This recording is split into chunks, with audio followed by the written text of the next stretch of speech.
Hi everybody, this is Mythic Kaiju here, and today I'm going to talk about some new Godzilla 2014 information.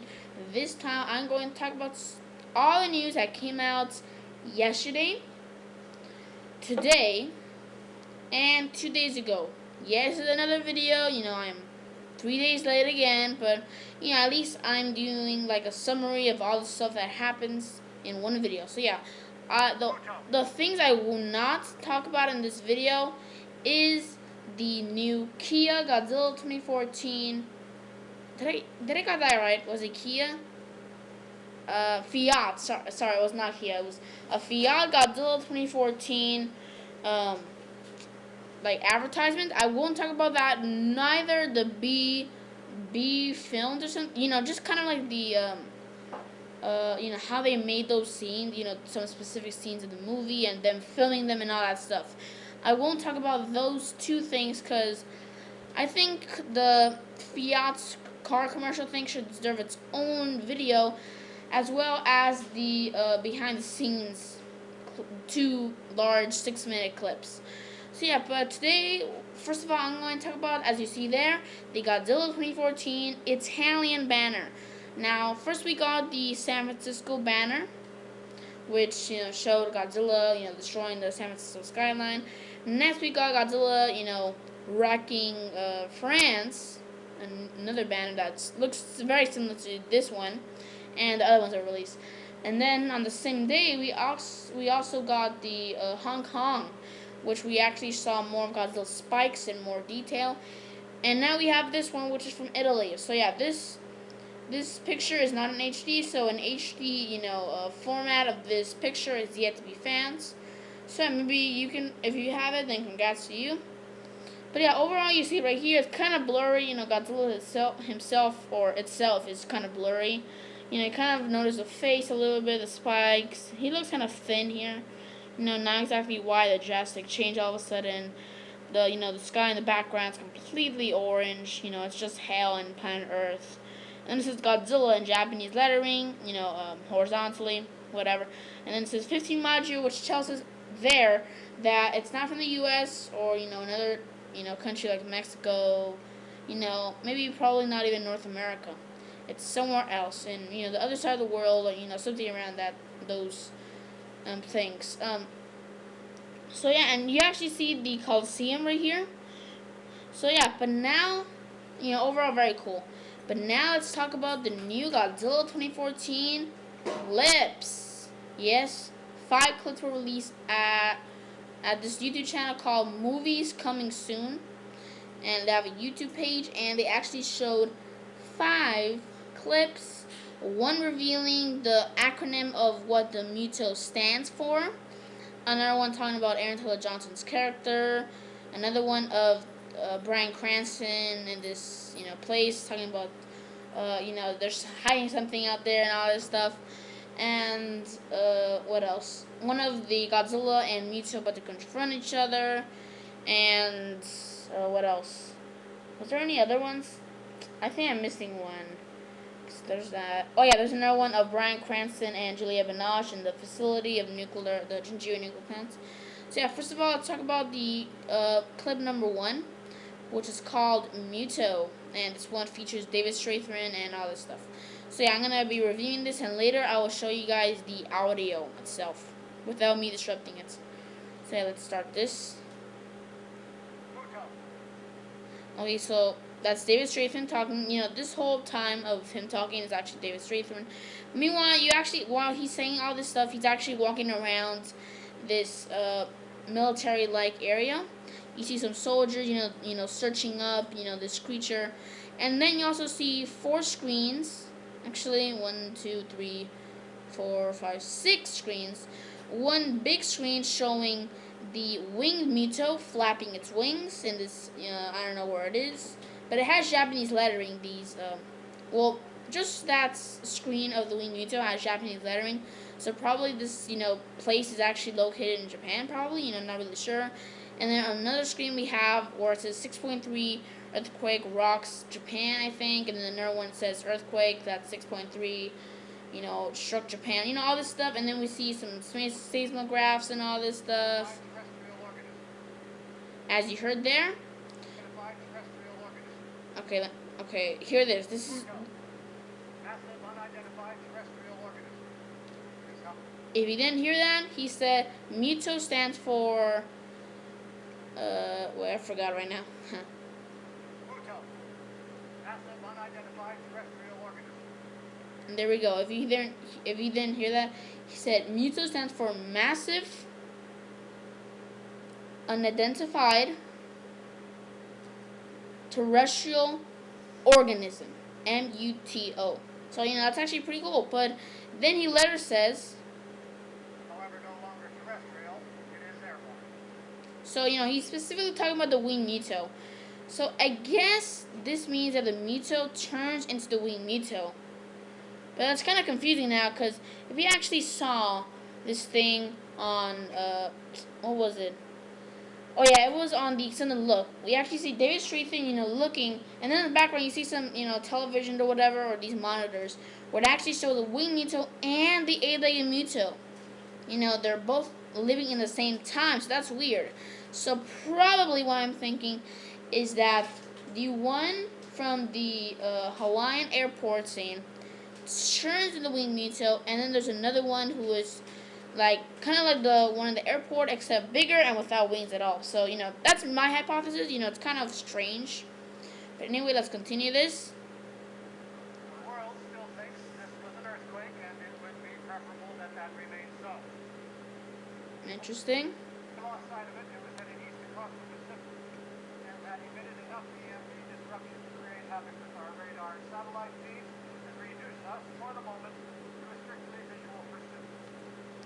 Now that is interesting. This tells us that the MUTO has a ability or power, and its special ability is to create an EMP blast, just like Leatherback from Pacific Rim.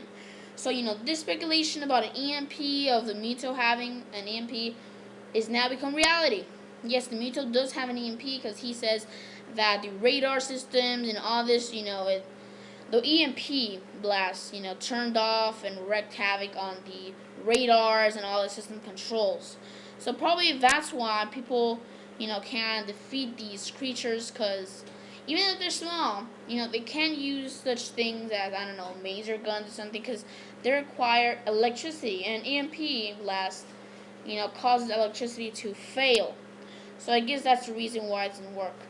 And on this facility, or on this place, you actually see Dr. Serizawa there. So that tells us, immediately that Dr. Serizawa is actually part of the MUTO organization, or Monarch organization, whatever. Anyways, let's continue the video. Place for the moment, because we will get on our games, and we will fight this thing. It's imperative that we do. Okay, so that's pretty interesting. You can check out this clip in the description below. It will be there, definitely. Okay, now let's go to the next one. Okay, so that one was called MUTO. Next one is called You Need to Get Out of Here. So this one's more intense. 1 minute 7 seconds instead of 39 seconds. Okay.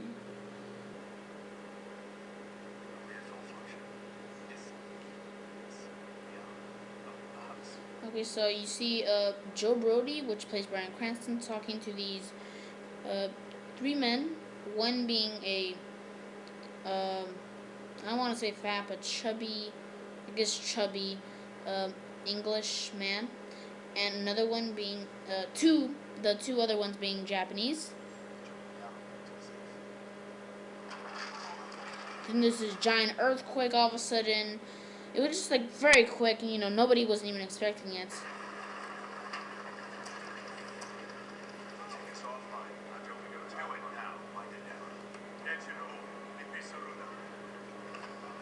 Bryan Cranston really has some good Japanese language skills. That's when he grabs his walkie-talkie and then is ready to, call Sandra Brody. Sandra Brody. To see if she's alright. Then that's when we see the scene from, I think it was first seen in the international trailer, where these TVs, all of a sudden black out. And then you see the 3 men, or 3 people, going in with their suits in the nuclear plant, and they're checking what it is until that giant earthquake happens. They don't know what's happening. They're looking around, and that's when they see the giant smoke coming all of a sudden. It's very frightening, and that's when they're running for their lives.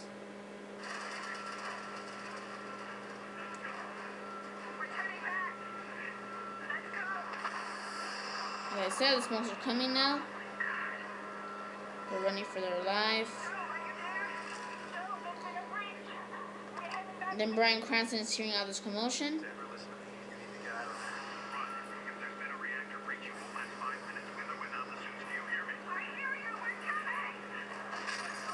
And that's when this is like another quake. It was very strong. That it made all the people there, jump backwards. And then all these papers are flying, computers are being ripped. Lots of chaos.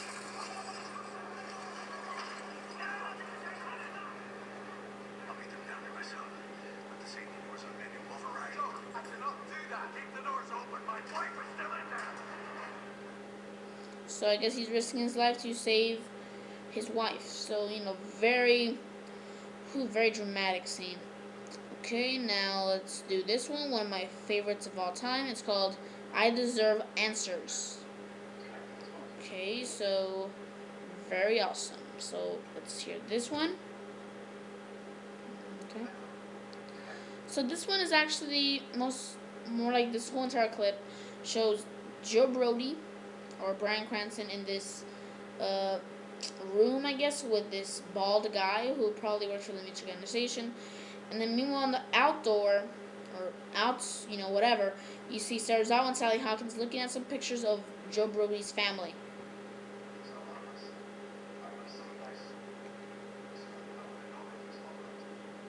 So yeah, Bryan Cranston's talking to the bald guy, and then that's when you see this officer. It looks like a Japanese officer, and he has a MUTO badge on his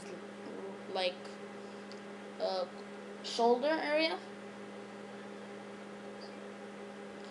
He's saying that guy, the official who is wearing the MUTO badge, Bryan Cranston says that he knows who, his son is at. I want my son, and I want my bag, and this is what it is. No, not you. I'm not talking to you. Joe Brody is very upset.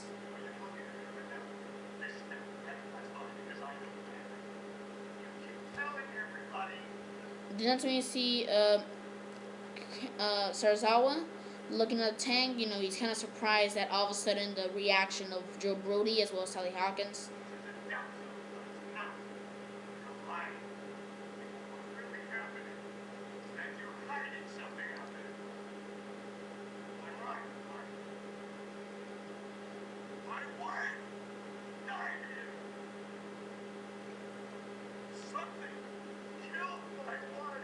Very dramatic. Then that's when you see, looks like Sarzawa actually feels emotions for him.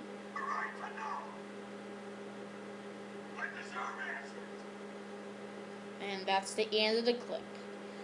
Very nice, very nice. Next one is a clip showing off mostly Angela Johnson's character. It's called This Is My Job. Not very, awesome, just okay, I guess. So let's start this. It's a high-risk mission. That train out there is a national asset, not Amtrak. So you actually see some soldiers. Looks like they're getting ready to, they're getting this bomb of some sort ready, prepared, get ready in the packaging.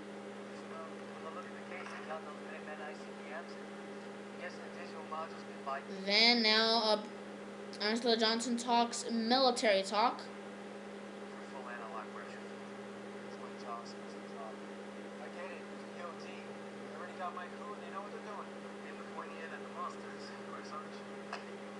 Wow.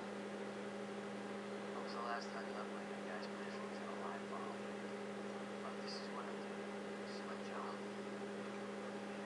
Master Sergeant.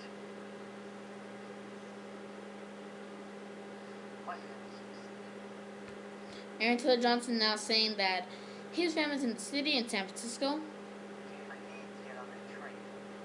he said he needs to be on that train. So probably that can be the train where, you know, there's a burning train coming and then these spikes come, you know, all this commotion. Probably that's where that scene kind of takes place.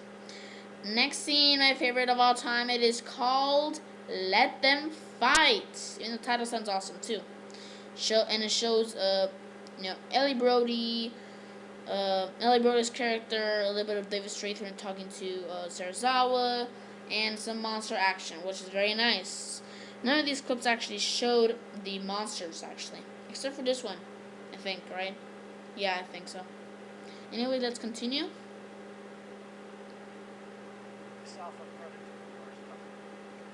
So I guess David Strathairn is actually preferring a monster, a creature, not certain, probably Godzilla, to as an alpha predator. So that means that it's kind of like the alpha predator is like the top of a group. So technically, what he's referring to is that he's on top of nature. I guess nature's mascot, I guess you can say, is Godzilla. So very interesting. If you actually notice, David Strathairn says he. So I guess Godzilla's a he, not a she, not an it. Interesting. So he's talking to Dr. Serizawa about this. Then Serizawa says his famous words that we've seen in many TV spots and trailers. Thinking nature's in our control. And not the other way around.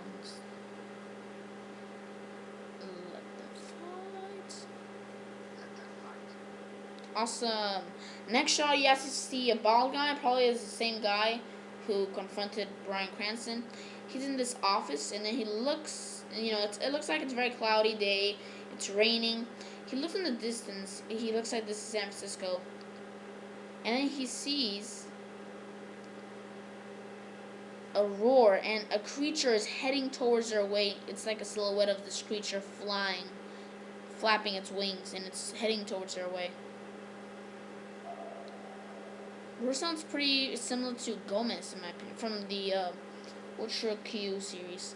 Then that's when you see from the the Asia trailer, where you actually see the MUTO, its wings, or just like, it's not curved like this or nothing like that. It's not closed. They're actually kind of like rodent wings, but then that's when it turns into, you know, the diagonal way it goes in, just like from the Asia trailer. And it really looks like rodent, the transformation. It really looks like rodent. Probably was a homage to rodent. Then we see Ellie Brody. It's raining and all these cars are there. It looks like everybody evacuated. They're running for their lives as they see the MUTO, you know, passing by. But then that's when they look forward and they actually see Godzilla rising from the ocean, I suppose. And then you actually see Godzilla there, and then he gets up like a bear and then snorts. Very awesome. Very epic. The CGI is very, very amazing. Really love that shot. It looks like, you know, it sticks for Ellie Brody because she's between the wing MUTO heading towards Godzilla. So I guess she's in the battlefield. So that's pretty, you know, unfortunate. Kids, never be in sight of two monsters about to battle each other. Lesson learned. Anyways, but yeah, very, very amazing. It looks like the MUTO and Godzilla are going to fight each other. It looks like this battle is going to take pretty long because, you know, in the Ada trailer, we saw the wing MUTO battling Godzilla at nighttime. Here we see it's kind of cloudy, maybe day, cloudy, rainy day. So, you know, a bunch of commotion happening. Okay, so that's that. And yes, this scene that you're seeing right now was also shown in an interview with Bryan Cranston with E.T. Canada. I think it was E.T. Canada, yeah. And it also showed it showed something else, another footage that was released here in these 5 clips. So yeah, very, very, very amazing. Yeah, you can go check that out. I won't leave it in the description below. I'll just leave the 5 clips in the description below as well as the banner. Am I missing something else? I feel like I'm missing something else, but I don't think anything else. I'm gonna think. I mean, I know the Kia commercial was recent. I mean, Kia. Why do I always keep thinking Kia? It's Fiat's from Italy. I think that's where it comes from. But yeah, the Fiat's trailer or advertisement for Godzilla 2014 recently came out, and it actually shows the best view of Godzilla. I'll do a video for that specific topic only, and then it's very awesome, and also has great CGI. And then we also have what was it again? We also have the B rolls, I think they're called, or something. Kind of like behind the scenes. I guess it's a fancy word for behind the scenes. There's two. There's two parts for it, which is very nice. They're each around 6 minutes or 5 minutes longer, somewhere around there. But overall, very nice. I wonder what other information we're gonna get in the coming days. We've been getting a lot, and there's also this sci-fi magazine. I don't know where it was, but they released the end credits for Godzilla 2014. It's not going to be an end credit scene. Just the end credit where it says directed by whatever. But you actually see Akira Takarada is mentioned in the credits list. So is this just so probably this is just for Japan. Akira Takarada is going to appear in the Japan release. Maybe it's just Warner Brothers, Legendary, and Gareth Edwards say, or told Akira Takarada to say to the whole entire world that he's not going to be in the movie, but he really is, just to make it a big surprise. I really cannot say anything too much about it. And yeah, also the B-rolls, I forgot to mention, do have some spoilers, and it looks like Angela Johnson is having a good time with Bryan Cranston, really laughing and making up all these jokes. And there's also these new interviews that were recently released by Cosmic Book News. It was interviews of Sally Hawkins, Ken Watanabe. That's how I like pronouncing him. I don't know if that's how you really pronounce him. And then we also have an interview with Bryan Cranston, Angela Johnson, Ellie Brody, the producer, which I forgot the name right now. I really did not know her. It's a her, actually, or a she. Who else? Julia Binoche, of course. These were all released by Cosmic Book News, and they kind of talk about, meeting Gareth Edwards, talking about the new film. They each have certain topics, so I'll leave the link I'll leave the link to the Cosmic Book News YouTube channel where you can check out all of those. All of those. I won't literally leave a link to every single interview, but you can check that out. And those are recently really. It's pretty cool actually knowing, because they actually talk about their own characters and they reveal some things that we didn't know about yet. Very nice. And they're kind of also hinting, spoiler alerts. Get off if you do not want to know. But I speculate that the first scene we're going to see is from the main trailer. We actually see the skeleton in this cave. Because, it was recently reported by Sci-Fi Magazine or something. And then right here on the Sally Hawkins interview, she said, in the beginning scene of the movie, you actually see a correlation or a team-up of me, which is Sally Hawkins, and Ken Watanabe. And possibly that could be the scene with the whole skeleton thing. So, that's my speculation. Probably it's maybe actually true. So that's why I'm saying spoilers. Okay, but that's the end of the spoilers. But yeah, overall, very nice. The clip's awesome. My favorite clip of all is the final one. The one with MUTO and Godzilla confronting each other. I have to say, maybe I'm tied between the MUTO acronym, the MUTO thing, or the David Strathern talks about what MUTO means or what it stands for, and also the Bryan Cranston speech thing where it says, you're hiding something out there. I deserve answer. You're saying it's a natural disaster. Those. I'm actually between those two. I'm not sure which one is my favorite. Banner, very nice. Hopefully in other HD pictures released. And very cool. So yeah, I'll leave you the link to the banner, to all the clips, to the Cosmic Book News website, or actually YouTube channel where you can find the interviews. ET Canada interview, because you can find it yourself if you want. And what else? There's something else I mentioned. And the banner too as well. But anyways, and for this video, remember to subscribe, like, and comment. This is MUTO Kaiju signing out.